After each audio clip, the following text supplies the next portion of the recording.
The rain came down in sheets, drumming on the pavement like 1,000 restless hands.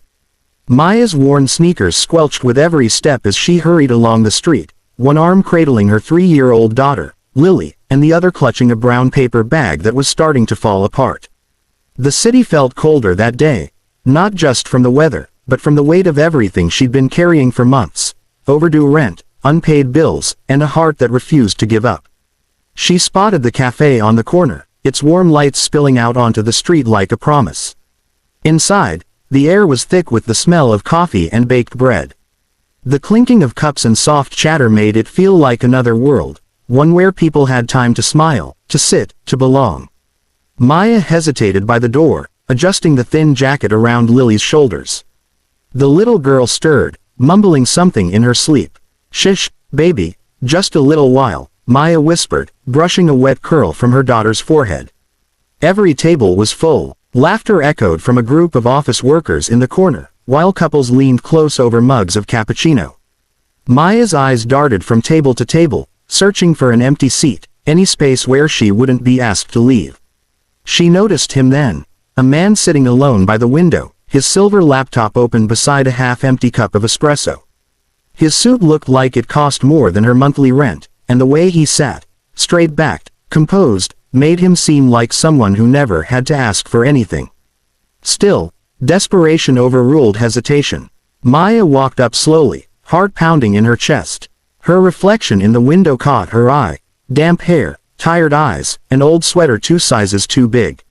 She almost turned around, but then Lily stirred again, her small hand brushing against Maya's collarbone, grounding her in the moment. "Excuse me," Maya said softly. Her voice trembled slightly, almost drowned by the rain outside. The man looked up, and for the briefest second, she saw something flicker in his eyes: surprise, curiosity, maybe even empathy. "Can I sit here?" she asked. He studied her for a moment, silent.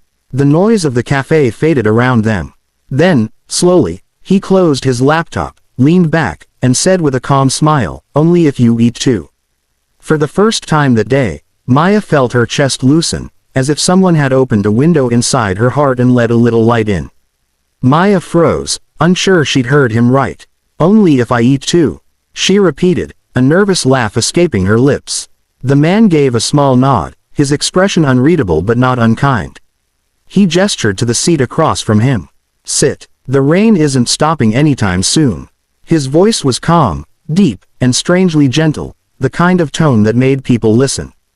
She hesitated, clutching the paper bag tighter. Inside was a single sandwich, peanut butter on stale bread, meant to be split between her and Lily later. I brought something," she said quietly, not wanting to seem like she was asking for charity.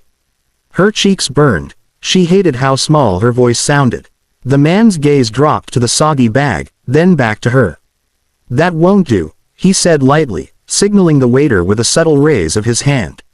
The young waiter, clearly familiar with him, appeared instantly. "2 plates of the special," the man said, "and a warm milk for the little one." Maya opened her mouth to protest, but he cut her off with a quiet look that somehow silenced her without being rude. "Please," he said simply. "It would make me feel better if you did." So she sat, gently shifting Lily, still asleep, onto the cushioned chair beside her. A moment later, a waiter placed down steaming plates of creamy pasta, the scent rich and comforting. Maya's stomach tightened painfully at the smell. She hadn't eaten since morning. She forced herself to sit straight, hands folded, pretending not to notice how her fingers trembled.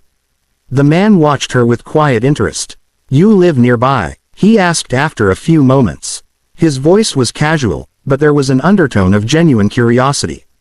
Maya nodded, keeping her eyes on her plate. "A few blocks away. I work evenings, so I pass by here sometimes." He raised an eyebrow. "Work, cleaning offices," she admitted. "Just until something better comes along."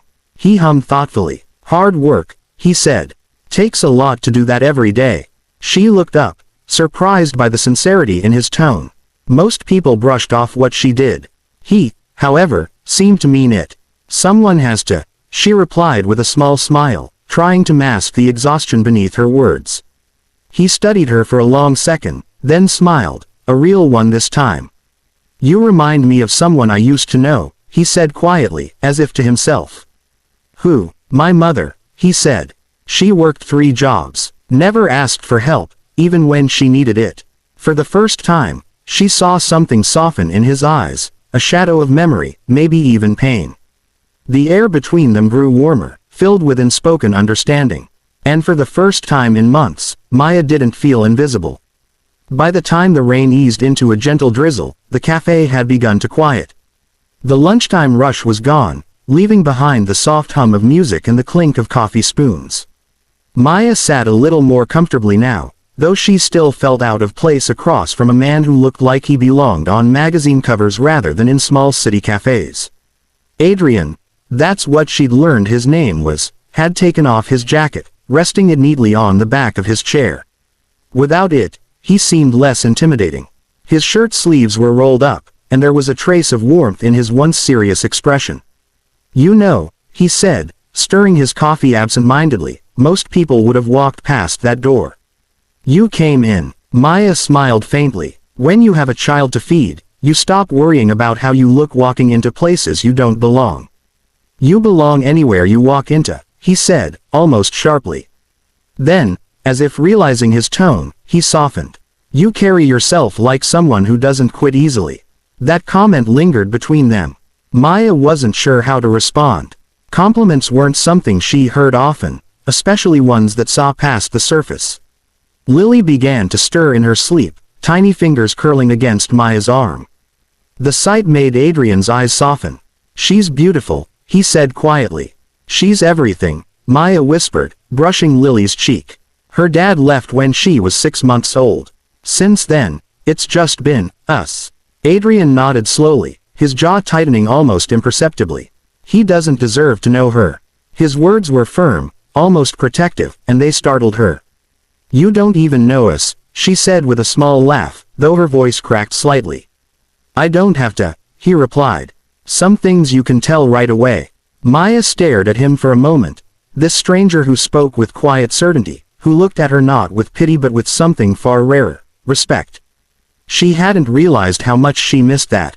They talked for what felt like hours.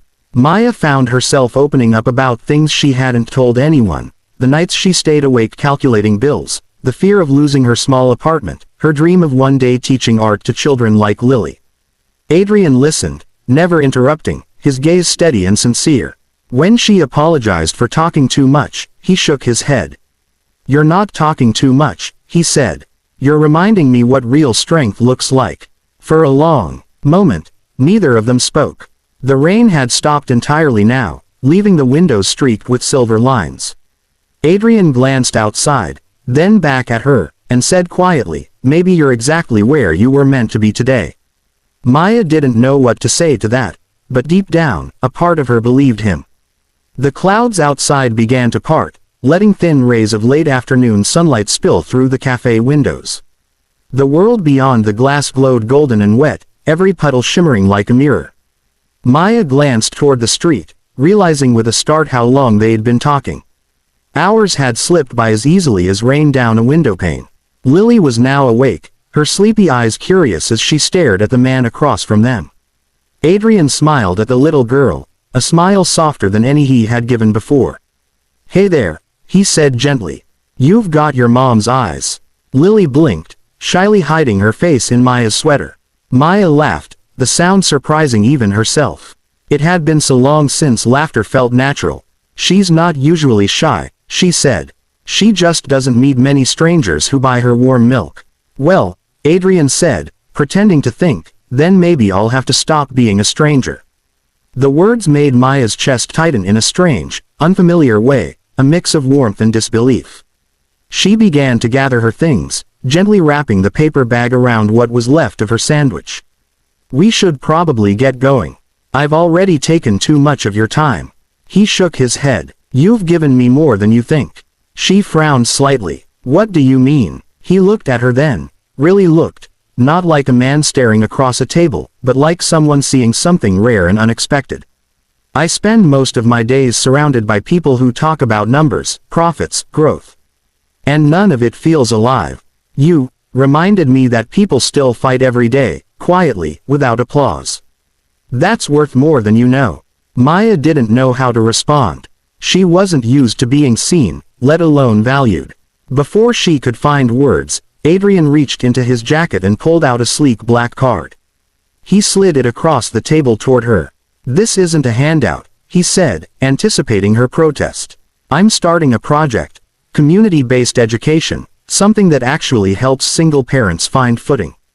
I need someone with your kind of grit and heart to help manage it. Think about it. Call me tomorrow if you're interested." Maya stared at the card. The name embossed in silver letters almost glowed. Adrian Boss, CEO, Boss Foundation. Her pulse quickened. She'd heard of it, the philanthropic branch of one of the country's biggest companies. I don't know what to say," she whispered.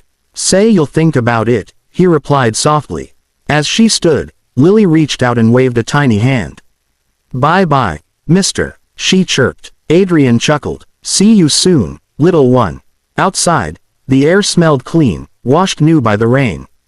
Maya tucked the card into her pocket and looked up at the clearing sky. Something had shifted, not just in the weather, but in her heart. For the first time in a long while, she didn't feel like she was surviving.